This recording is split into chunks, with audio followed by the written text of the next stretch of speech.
Hamd Allahu Gjelle Gjelaluhu për gjitha mirësit e tia, salavatet me pejgamberin a.s. familjen e tij, shokët e tij dhe të gjithë ata që pasojnë dhe ndjekin rrugën e tij deri në ditën e gjykimit. E me pastaj të ndershëm vëllezër të pranishëm, vazhdojmë edhe me tutje të përcjellim këshilla dhe sugjerime për prindërit në raport me edukimin e fëmijëve të tyre. Për aq sa ne si prind jemi të plotësuar, të kompletuar, do të jenë edhe trashëgimtarët tonë. Ky është rregull që Zoti e ka parapa në jetën e kësaj bote, dhe nga ky rregull ka përjashtime, por ne nuk duhet miremi me përjashtime, sepse rregulli i përgjithshëm thotë që në çdo rregull ka përjashtime. Rregull gjuhës, rregull traditës, rregull të normave, edhe normat kanë përjashtime, edhe ligjet e Zotit kanë përjashtime. Namazi është farz më fal, ai që s'munet në kam, falet ul. Pra është përjashtim. Ai që hisun e fal xhumon, fal dreken, është përjashtim. Është Ramazani, s'mund me agjëru, prish, është përjashtim. Është koha haxhit, si ka mundësit me shku, është përjashtim e kështu me radhë. Por edhe normat, ligjet Zotit ka përjashtime, po në jetën e përditshme ma të gjitha rregullat kanë përjashtime. Çka desha të them me këtë? Që ne nuk duhet miremi me përjashtime, por ne duhet të qëndrojmë në bazë që ne të formohemi si prind, të kompletohemi në gjitha aspektet, e me thekst veçantë e kam përsërit në çdo ligjëratë, edhe në këtë po e përsëriti, ne me ligjëratat tona kemi për qëllim edukatën fetare, hynore. Prandaj kur nuk është vonë, madje edhe në moshën e pensionit, në cilësinë e gjyshit, një kthy Allahut. Llogarit djemt edhe vajzat, edhe rejat, edhe nipat, edhe mbesat do të marrin shembull ty. Kur nuk është vonë. E kundërta është vonë. Me shku gjyshi pe kësaj bote munda, edhe nuk kalon gjurmë të mira. Kjo është e vonë se s'ka rikthim prapë. Andaj të ndershëm vëllezër, jemi duke përcjell për mesazhe për ne si prind. Dhe këtu do ta ngritje një pyetje, pse shumë prind po dështojnë? Ose dështojnë, kanë dështu dhe vazhdojnë të dështojnë. Dhe pyesim vetveten, pse po dështojnë prindet, pse ne po dështojmë, ose mund të dështojmë? Janë shumë faktorë dhe shumë arsye, unë do t'i numëroj disa prej tyre. Në radhë parë, si arsye e dështimit të shumë prindërve, e kemi fjalën në raport me edukimin e fëmijëve, është mos përgatitja e duhur e prindërve në raport me edukimin e fëmijëve. Mos përgatitja e duhur. Prandaj këtë pyetje secili prej neve ja parashton vetvetes. E çysh më ja parashton pyetjen vetvetes? Thjesht. Pyet veten, sa libra i ke lexuar për edukimin e fëmijëve? Thjesht. Ne nuk kemi nevojë me parafrazu, nuk kemi nevojë me jetu me imagjinata, sa në konkrete. Pa marrë parasysh titujt që i kemi. Dikush për neve mund të jetë akademik, e dikush për neve mund të jetë pa shkollë, kjo s'ka lidhje fare. Gjithë jemi prind. Sa libra i ke lexuar për me eduku fëmin? Asnjë. Ç'kjo është gjendja e fëmijëve? Nëse është fëmia mirë, atë di që ki dhurat pe Allahut. Që i vjen. Nëse prindi hiç u përgatit për edukimin e fëmijëve, po Zoti ka dashur t'ja ka udhëzu, sot është në xhami. Atë di që ki dhurat pe Allahut, mos e nënçmo. Por prap kjo përjashtim është. Prap është përjashtim. Përse po dështojnë shumë prind, në radhë parë, sa libra e ke lexuar? Pyetja e dytë, sa ligjërata e ke ndëgjuar? Për ç'i temë? Unë gjithmonë në fokus të vëmendjes se kam rinin. Edhe pse, edhe gjyshrit, edhe në cilësinë e gjyshit duhet me lexu. Leximi nuk njeh moshë vëllezër. Na jemi një popull që nuk lexojmë. Kërkoj shumë mirë kuptim, po flas me statistika. Në nivel evropian, na mund të jemi atje. Nëse ka një shifër që thët e 100, na mund të jemi diku 99-100, si popull. Nuk lexojmë na. Me librin, shkurt kemi armiqësi kështu, si popull kemi problem me librin. Aq më tepër, e kam thënë edhe një javën e kaluar, rrjetet sociale më na kanë larguar dhe më. Po si të qoftë, duhet më rikthy këtij realiteti. Libri duhet më na shoqëroj ku të jem, në dhomën e gjumit, në shtrat, afër shtratit, një libër, në kuzhinë lej një libër tjetër, sallën një libër tjetër. E di që në pak e mundeshme është kjo. Po vallahi mësono me qita, kime pa se çysh ka më ndryshu gjendja jonë, si prind një herë, pastaj e fëmijëve, e nipave, e mbesave, e rejave, e djemve. Pra, pyete veten sa ligjërata i kanë dëgjuar për edukimin e fëmijëve. Pyetja e tretë. Pyete veten sa trajnime i ke marr lidhur me edukimin e fëmijëve. Çaq sa i ki qito përgjigje pozitive, çaq është gjendja. Prandaj, arsyeja e parashtrimit të këtyre pyetjeve është nuk është zotruna me ofendu dikon, jo vallahi. Kemi për qëllim me nxit motiv, se qëllimi jonë është me përmisu gjendjen. Gjendja përmisohet kur na vetë disohemi. Atëherë nuk mundemi pra me qenë prind cilësor pa lexu, pa ndëgju, edhe pa marrë trajnime. Na jemi të folë në vitin 2025, jo 1970, 60, 50. Tash jemi të folë. Tash ka trajnime edhe në vendin tonë, edhe në xhaminë tonë ka trajnime çysh mi eduku fëmin. Sa marrin pjesë rinia dhe ata që janë prindë dhe që janë gjysh, kjo mbetet çështje e tyne. Por këtu kemi, falë Allahut, ka sigurisht ndoshta në xhamia tjera, por edhe këtu kemi për 2 gjinit, vazhdimisht gjatë tërë vitit, kemi seminare, majmë për ngritjen e vetë dijes së prindërve. Kjo është çështja e parë, do thotë pse tham shumë prind po dështojnë mos përgatitje e duhur. Çështja e dytë, faktori i dytë, mos afrimi i kohës së duhur për edukimin e fëmijëve. Këtë e kam prerë si temë javën e kaluar, si pikë, dhe kemi thënë, sa orë ndan në ditë për furnizim, rrezik, punë, edhe sa orë ndan për edukim fëmijëve.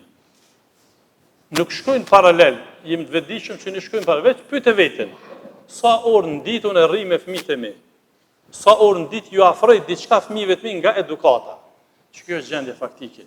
Atëherë, mos u çudit që fëmiu me dështu në edukim, me dështu në aspektin moral, me dështu në aspektin e sjelljes, kodin moral, pastaj në edukat, e shumë gjërat e tjera në shkollim e kështu me radhë.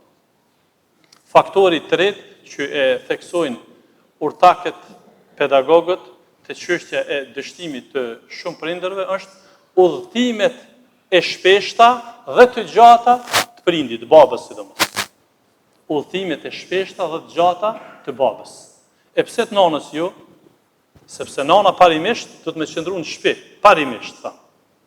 Po edhe nëse punon prap kthehet, ajo është në shtëpi. Mungesa e babës të ndershëm vëllezër, kjo është studimi botëror, nuk e vetëm fjalë mia. Mungesa e babës shumë është problem për fëmin. Nëse baba mungon shumë në shtëpi, edhe gjatë. Pra, nuk është detyrimisht patjetër me udhëtu. Sot kemi për shembull një ankesë të madhe për shembull që paraqisin gjinia femërore, gratë. Ankohen që burrat vonë kthehen. Vjen pi punës, del me shoqëri, kthehet në 12:01 natës. Fëmia kanë rënë me fjet. Të nesërmen ai shkon punë, fëmia shkon në shkollë, çështu kalon java, një javë, një muaj, një vjetë. Fëmia e konsiderojnë domo baba njihet si jabanxhi i huaj në shtëpi vet. Kjo është shumë problem, sepse natyrshëm nëna është më e butë, është më senzitive, është më e ndihshme në raport me fëmijën dhe fëmia dominojnë. Aq më tepër kur fëmia janë në kohën e adoleshencës, kur në kohën e hyn moshën madhore, kur fëmia kemi thonë në atë kohë e konsideron veten më të aftë se krejt tjerë. Shkurt nuk e ndëgjon nënën, nuk e respekton. E mungesa e babës bën probleme. Prandaj duhet me pas kujdes në këtë aspekt. Po ashtu, faktori tjetër si rezultati i dështimit të shumë, do thot, prindërve, është se në fakt vonohet edukimi i fëmijëve. Edukimi i fëmijëve vëllezër ka kohë. Është koha e duhur, koha e lejuar edhe koha e vonuar. Koha e duhur është sa më herët, sa më në veçli. Dhe këtu mund ta marrim si preventive dhe si start fjalën e pejgamberit alayhis salam ku ka thonë: "Mësoni namazin fëmijëve t'ju në moshën 7 vjeçare." E pastaj kujdesuni maksimalisht kur t'i bëjnë 10 vite, mos me lëshu namazin. Pra, këtu fillon edhe edukimi, sepse tash është koha e komunikimit mirë e fëmijët me prindin, është koha e shkollimit, qoftë moshën, nuk është patjetër vetëm në 7, bën edhe në 6, edhe në 5, po të paktën sa më herët edukohet fëmia, ju kujtohet në një ligjërat këtu kam fol, kur fëmiu mësohet me ardhur në xhami, me frekuentu xhamin, mas pari mësohet me ardhur me mësu në xhami. Atëherë ai nuk ka nevojë më me prun kur ti bën ai në 15 vjet me kapti për dorë, me prun sa i vjen vet. Amo nëse ai s'ka ardhur hiç, edhe tash i ka bë 30 vite, një vjet a 2 dush me lut veç me ardhur në xhami me kështu shakania në xhami. Ç'ka gjendje? Prandaj pra, edhe kjo çështje është faktike. Edhe një çështje tjetër, se ka shumë çka që flasim për takët, te çështja e dështimit të edukimit të shumë fëmijëve ose dështimit të prindërve në raport me fëmijët është ose kufizim total ose do thot lirim total. Pra ose i kufizon fëmijët totalisht nga frika që po dështojnë, shumë i kufizon, ose i liron totalisht. Pra, edhe mësimet fetare, edhe mësimet e edukimit përgjithshëm flasin me ndjek mesatare. Mesatarja e artë është ajo që do Zoti xhelel xhelal. Sepse kështu ka promovuar Allahu në Kur'an. Mesatarën e artë ka çmu. Wa kadhalika ja'alnakum ummatan wasata. Ne kështu ju kemi bë ummet të mesum, mes atyre që e kanë tepruar në emën të adhurimit edhe kanë lënë mungu shumë çka dhe mes atyre që e kanë lënë këtë adhurimit. Po ashtu thotë pejgamberi alayhis salam, khairul umuri awsatuha, punë më të mira janë të mesmet, mesatarja. Pra, izolimi total i fëmijëve, sikur se sot, për shembull po i marr disa shembuj bashkëkohor. Nga Afrika për shembull që sot, për shembull kesh përdorimi i rrjeteve sociale, kesh menaxhimi i tyre, problemet e pive narkotike, droga, alkooli, duhani, problemet morale, prostitucioni e të tjera, për shembull prindit mund me i shku mendja dikujt që ti izoloj totalisht. As nuk ti la me dal jashtë, as me pas kontakt me shoqëri, as me askën. Kjo paraqet një problem në veti, sepse ata fëmijë, në po flasim me studime që ka flasim. Edhe praktika dëshmon që ata fëmijë pastaj në moshën kur ta kalojnë adoleshencën, kur shkojnë drejt pjekurisë, kur janë në vendimarrje vet ata, pastaj çatë është rreziku i devijimit tyre. Kemi për këtë fakte. Pra, nëse prindi i shtrëngon fëmin shumë, pra pej frikës që po devijon fëmia, prindi e shtrëngon shumë. Atëherë, një përqindje e fëmijëve, kur ta kanë kohën e pjekurisë maksimale, i shmangën detyrimeve, namazit, mbulesës, e gjërat të tjera. Ose, lirim total, hajtë se ka kohë. Këta e në 3 në të kënaqën, e në dëgjojmë edhe këta shpesh, ka kohë. Po llogaritni për shembull nëse prindi ja thot fëmijët, adoleshentit çit fjalë, në të kënaqën se këta janë 3, këta duhet mu kënaq. Çka përmbon çka fjala mu kënaq te adoleshenti? Po bojka me pi duhan, po bojka me ushtru prostitucion, po bojka me vjedh, po bojka me gëny, po bojka me dalë mu kthy kur dush, që kjo është gjuha që e kupton adoleshenti. Atëherë po kjo është çasti i gabueshme.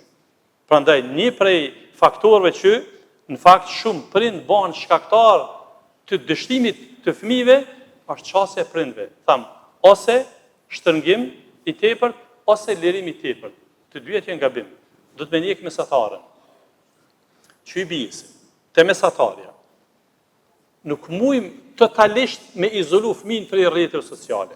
Se deshte edhe aspekti arsimor sot është i lidhur me internet, me rrjete sociale, kompjuteri kështu me radhë. Por në përcjellje, prindit me qenë kemi thënë detektues, me përcjell fëmijën, me caktu orarin kur ka me hi fëmijën me kështu ndonjë lodër kështu me radhë. Së është pjesë e aktualitetit kohës. Po jo me lanë fëmiju, me lanë menaxhim vetë rrjetet sociale se smartphone-at e kështu me radhë. Fëmijët do të pas shoqëri, por prindi do të mja përcjell shoqërinë. Do të më përcjell sidomos në kohën e adoleshencës, në kohën e pubertetit, të ndrimit të fazave.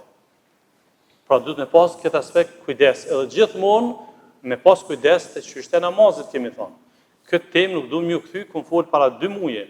Lidhja mirë e fëmijët me Zotin determinon që fëmiu është në vëzhgim, e din çka do të më kthyer në internet, çka do të më kthyer, kur do të më dal, kur do të më kthy e kështu me radhë. Pra gjithmonë po themi në raport me këtyre. Por jo edhe tham lirim total. Do të më mos sepse fëmiu, çuç kanë thonë të moshunit, edhe kjo ka bazë fetare. Fëmiu është axhami. Axhami i papjekur. Adoleshent i papjekur, nuk din me i madh gjërat. E kështu që prindi do të me lujtë rolin mesatar të edukimit dhe kompletimit të tij. Në vijim po i ceki disa gabime kështu në fakt që ndodhin gjatë edukimit të fëmijëve. Pra disa gabime të prindërve, gjithmonë të vol për prind, disa gabime të prindërve në raport me edukimin e fëmijëve. Në radhë parë prej gabimeve që mund të jeni pjesë bukur e madhe se jo e vogël e prindërve është mos ndëgjimi i kërkesave dhe i ankesave të fëmijëve. Kur prindi hiç se ndëgjon fëmijën, as kërkesat as ankesat. Pra, kjo paraqet një problem ndoshta një ligjëratja kisha kushtu veç qisoj çiti skandali pe çuj, çiti gabimi. Pse? Se fëmiu po flasim fëmiu 6-7 vite, 5-6 vite, 6-7 vite, 10 vite, deri në moshën 2-13 vjeçare, nuk e njeh mirë Allahun. Ai mbështetjen fizike e ka në prindin. Nëse prindi ja na shkalon, dil çatje, jam i lodh, mësume, s'kam ku mu marr me ty, e përbuz e kështu me radhë, sidomos ata fëmijë që janë të ndihshëm, janë senzitiv, janë të prekshëm, pastaj kanë probleme në shkollë, bullizohen, kanë probleme me suksesin, ngacmon dikush e të ngjashme, e fëmiu menzi pret me arë në shtëpi ju rrëfy prindit, prindi nuk e ndëgjon. Pra, nuk e ndëgjon ankesat. Po dhe në anën tjetër nuk ja plotson kërkesat. Për shembull, fëmiu ka nevojë me ndru garderobën, mbathjet, pumat, patikat, tash fëmia që na thona, nëse bëjmë krahasim fëmijëve tonë ose ata që janë pak më në moshë, gjysht sa par patika i ka ble puma gjatë vitit e sa i ble fëmija sot, kjo gabim. Sa atëherë na i kanë kalu 3-4 vite me një par mathje. Qështu konë standarti për krejt u konë. E sot kena thonë, jo që sezonale, çdo sezon du të pas mathjet veta, po mrena sezonës du të me pas. Që kjo realiteti që jetojnë populli. Atëherë, mos u bote i veçantë, se e privon fëmijun. Fëmijun e qep keq. Fëmiju bullizohet për tjerve. Pra duhet edhe veshja standarde me tjerë, edhe mathja standarde me tjerë, edhe ushqimi standard me tjerë, kështu fëmijët që ndërën mirë. Pra me rëndësi është po mi ndëgju kërkesat dhe ankeset e tyre. Gabimi dytë i shumë prindërve. Edhe kjo është një skandal i madh, krahasimi i fëmijët me të tjerët. Ky është një gabim shumë i madh, që i lën pasojat pariparueshme të fëmijës. Kur prindi e krahason fëmijën, qëre djali filanit, që ai shoku yt, qëre ky, qëre kjo gabim. Fëmijët të ndershëm vëllezër, të ndershëm xhamatli, të ndershëm edhe ju që po na përcjellni në rrjetet sociale, fëmiu nuk ka qef mu krahasu me motrën dhe me vllain e tij. Lere mu me shokun. Po këtë na do të me përkthyn vetvete. Sot në moshën që jem, nëse të krahason dikush me dikën, është e dhimbshme, është e rënë, është e mundishme. Lemot e fëmijës. Pra, urtakët, pedagogët flasin botëror. Pra, pedagogët botëror flasin se krahasimi i fëmijës me të tjerët e ul cilësinë e fëmijës, cilësinë e aftësisë. E ul vetë besimin e fëmijës. Fëmiju bëhet i dopt. I dopt, dhe më thanë, nuk është vendimars. Na duhet me përgadit fëmiju me konë vendimars, edhe nëse gabon. S'prish punë. Është, subhanallah, Allah ka mujt pe ditës të parë, si ka linë fëmiju, mi u shkru, pe qasë ditës, si të bon gabim, mi u shkru. E kur janë nisin mi u shkru fëmijut gabimet? Kur të hinë moshën madhore, 13, 14, 15 vite. Por është e natyrshme fëmiju me gabu. Edhe mas kësaj moshe, po lemon këtë moshë. pra mja huq të fol, me gënjy, mund edhe me vjedh, mund edhe me bo nej gabim në shkollë.